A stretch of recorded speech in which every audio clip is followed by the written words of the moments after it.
Hello, and welcome to Quick Charge. I'm Mikey G, and it's Thursday, May 4th. A Tesla driver died in a fatal shooting at a Supercharger station in Denver, Colorado. It's quite possible that this was regarding a charging dispute for their vehicles. The incident happened this morning at a Tesla Supercharger station outside the Edgewater Public Market. Local news outlet Denver 7 reported that the police confirmed that the man died following the shooting. All the details are not available yet, but a man believed to be one of the two Tesla drivers was involved. The other one pulled the trigger, who reportedly left the scene before calling emergency services. Images from the scene showed that the Supercharger station appeared to be full with all the stalls in use. Therefore, it's quite possible that the fight started over who was going to be the next to charge, but it's still unclear. Elon Musk had some encouraging words for Ford as the automaker continues to report significant losses from electric vehicles. For the first time since separating their electric vehicle business unit, Ford has detailed the financials behind the programs and confirmed that its EV business is currently generating 40% negative margins. A Twitter user gave this to Elon Musk, who responded, quote, "Always tough with margins for new vehicle lines, especially when there are major technology shifts. I think Ford's overall strategy with EVs is smart. The electric F-150 Lightning has high demand." Now, Musk has often shown respect for Ford, highlighting the fact that, along with Tesla, it is the only other automaker that never went bankrupt. Stay tuned for my thoughts on Elon's words of praise for Ford Motor Company. Kia has a new press release saying that they aim to enter a new software-driven era with the flagship EV9 electric SUV. I think I'm missing something because they say that it's going to be Hyundai Motor Group's first model to offer what they call on-demand features and over-the-air updates. Oddly enough, the 2022 Kia EV6 already had access to over-the-air updates, as well as the Hyundai Ioniq 5, so maybe I'm missing something.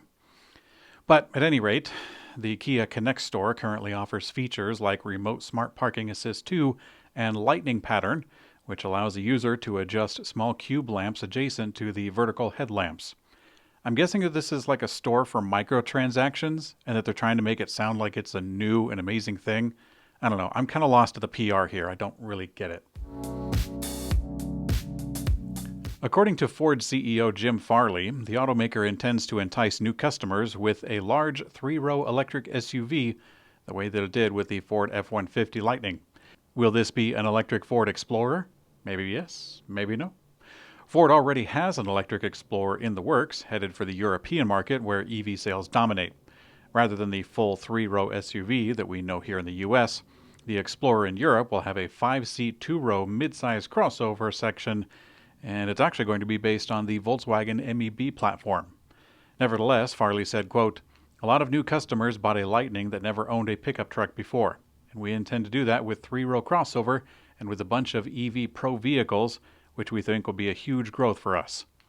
Now, more information will be shared about the new electric 3-row crossover at the Capital Markets event coming up on May 22nd. The end is nigh for Lordstown Motors. The EV pickup startup said that it anticipates production of the Lordstown Endurance truck will, quote, "cease in the near future," on account of limited funding. The news comes after Lordstown received a delisting notice from the NASDAQ back in April. This triggered a longtime backer of Foxconn to back out of the funding agreement, saying that it breached their contract. With Foxconn backing out, losses piling up, and the limited ability to raise funding due to deteriorating market conditions, as they say, Lordstown expresses, quote, "substantial doubt regarding our ability to continue." Now, not every company is an underdog story of Tesla rising from the ashes. For more than 100 years, the EV graveyard has been accepting tenants, and it appears it will soon welcome the unfortunately named Endurance truck.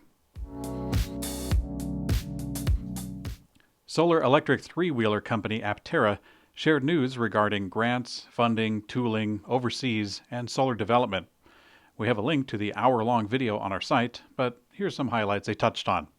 Aptera continues to develop their solar panel technology for their electric vehicle. Its latest panels are more durable, less reflective, have better surface finish, and are easier to manufacture.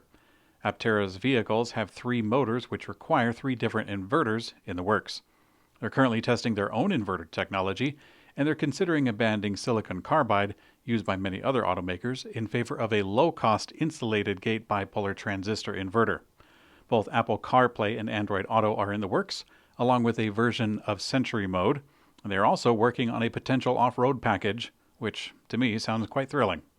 The company is still in need of funding, or else they might wind up in the EV graveyard, and there are still over 1,000 launch edition Apteras available to reserve with a $10,000 investment. Okay, here comes opinion time. Let's go. I think that the Tesla and Elon Musk fanboys should be accusing Elon Musk of spreading fear, uncertainty, and doubt. Yes, that's right. For some reason, people take it upon themselves to blast media outlets, individuals, company representatives, and even customers for making positive statements about other automakers and their electric vehicle pursuits. One thing that's often accused of these people is saying that they're spreading FUD, spreading fear, uncertainty, and doubt, only because it's something that doesn't immediately complement Tesla or Elon Musk. Now, one early owner of the Mach-E reported that he got death threats for his zeal on the electric Mustang. Does this sound appropriate to you? It's not the first time that Elon Musk has positive words for other car companies, as a matter of fact. He also has been complimentary of Volkswagen's former CEO Herbert Diess and also their efforts. The reality is that all companies, all products, all people have good and bad aspects to their whole. Complimenting Ford doesn't take anything away from Tesla. Saying that Tesla missed a mark on something is not a blanket condemnation of their entire history, mission, products, leadership, and so on. The people who leap to the chance of castigating anything remotely not about Tesla are embarrassing to the early adopters of the electric car. But soon, this early adopter phase will be over, and the rest of the world will fly by, while the fanboys, they can sit back in their rocking chairs and say that they won the war on account of all their hate and negativity that they were spreading. But little do they realize that they will be stuck in the past, the way that they accuse people of doing right now. Thanks for watching Quick Charge by Electrek. I'm Mikey G. I hope you have a great day.